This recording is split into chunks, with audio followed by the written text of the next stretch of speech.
Welcome to our channel. In today's video, we're diving into a simple and effective way to add your phone number to your Instagram account using your PC. With this new update, it's easier than ever to keep your account secure and accessible. So, let's get started. First, visit your Instagram account by opening your browser and logging in.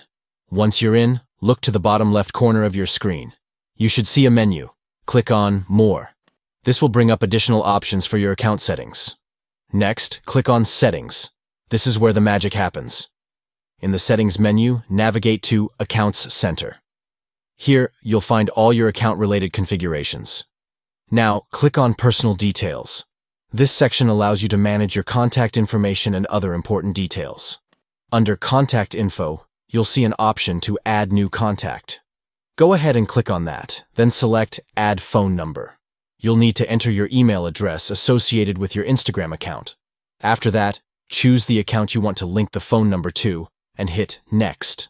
Now, check your email for a confirmation code. Enter that code in the required field and click Next.